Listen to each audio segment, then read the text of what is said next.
नमस्कार, आप देख रहे हैं पंजाब केसरी। मैं हूं विकास जुलाना। एक मर्डर होता है और मर्डर के बाद सिलसिला बढ़ता है आपस में टकराव का। ये बात है नरेला की, जहां एक 4 साल के मासूम बच्चे का मर्डर कर दिया जाता है, उसकी हत्या कर दी जाती है। और हत्या करने वाला आरोपी परिवार के ही एक जान पहचान का होता है, एक उनका साथी होता है। आपको पूरा मामला बताते हैं कि नरेला के न्यू सन्नोट कॉलोनी में एक व्यापारी है जो अपना ट्रांसपोर्ट का बिजनेस करता था। उसके कई जो छोटा हाथी, जिसको हम आम भाषा में बोल देते हैं, चैंपियन बोल देते हैं, वो चलते थे। और उसके लिए उसने अपने कुछ ड्राइवर रख लिए, उसके लिए कुछ ड्राइवर रखे जाते हैं, कुछ कॉन्ट्रैक्ट बेस पर और कुछ परमानेंट सैलरी पर। बात आती है दिवाली के मौके पर, जब कॉन्ट्रैक्ट बेस जो उसका कर्मचारी होता है, जो उसका पहले दिहाड़ी पर या उसके हिस्से में उसका टेम्पो चलाता था, उसकी झड़प होती है एक उसके परमानेंट एम्प्लॉय, परमानेंट ड्राइवर से।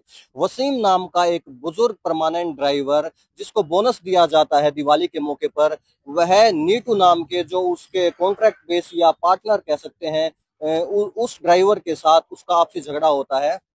क्योंकि वसीम को दिवाली पर बोनस दिया गया था, उसको पैसे दिए गए थे, और उसकी उस वह बताता है वो अपने साथी ड्राइवर नीटू को कि मुझे बोनस मिलता है। उसके बाद उनका आपस में झगड़ा होता है, वो शराब पीते हैं और आपस में झगड़ते हैं। फिर उसके बाद मालिक के पास जाते हैं। मालिक के पास जाने के बाद जब उनका आपस में झगड़ा ज्यादा बढ़ जाता है, तो वह नीटू नाम के ड्राइवर को 2 थप्पड़ लगाता है और वसीम को वहां से धमकाकर भगा देता है। ये मामला यहीं खत्म हो जाता है। इसके बाद जो हत्या की वारदात है वो होती है दिवाली से एक दिन बाद, यानी कि कल, जब नीटू उसके पड़ोस में ही, वहीं पर जो व्यापारी था उसके पड़ोस में ही किराए पर रहता है। और अमूमन वो उसके परिवार से ऐसे घुले घुले मुले स्वभाव के साथ हमेशा रहता है। आपस में दोनों एक दूसरे के घर खाना खाते हैं। तो जो घर के बच्चे होते हैं वो नीटू नाम के ड्राइवर के साथ काफी अच्छे घुले मिले तरीके से रहते हैं, उनके साथ ही रहते हैं। तो जो कल सुबह बच्चा है नीटू ड्राइवर के साथ खेल रहा था, उस दौरान एक घटना घटती है। वो अपना बदला लेने के लिए बच्चे को बहलाता है और उसको अपने कमरे में लेकर जाता है।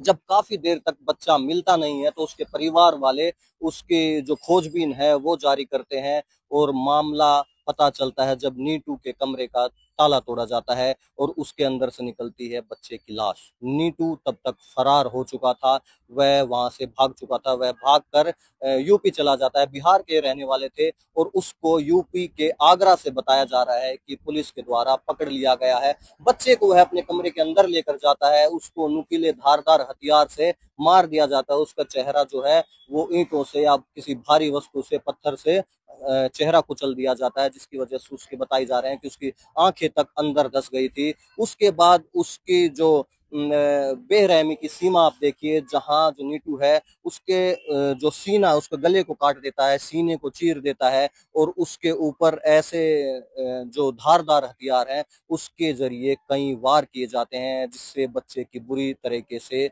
मौत हो जाती है।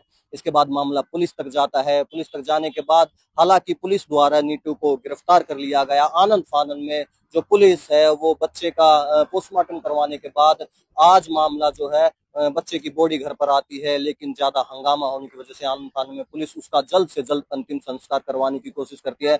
जहां फिर मामला झड़प पर आता है और जो परिवार वाले हैं, पुलिस वाले हैं, वो आपस में झड़पने लगते हैं, एक बहस होने लगती है, जिसके बाद बॉडी को वहां रोक लिया जाता है, रास्ते को जाम कर दिया जाता है। उसके बाद बुलाया जाता है स्थानीय विधायक को, ताकि वो परिवार वालों को समझाए, आस पड़ोस वालों को समझाए।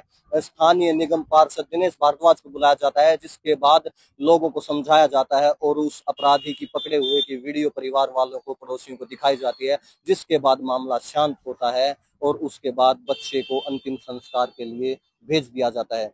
लेकिन यह एक सवाल उठाता है दिल्ली की व्यवस्था पर और इंसानियत पर कि क्या आज के हालात हो गए हैं। एक इंसान अपने जान पहचान वाले के ऊपर भी भरोसा नहीं कर सकता, और कैसे हम बच्चों को आजाद छोड़ सकते हैं या खेलने के लिए भी छोड़ सकते हैं। ऐसी खबरों के लिए आप हमारे साथ बने रहिए। मैं विकास जुलाना, आप देख रहे हैं पंजाब केसरी .com।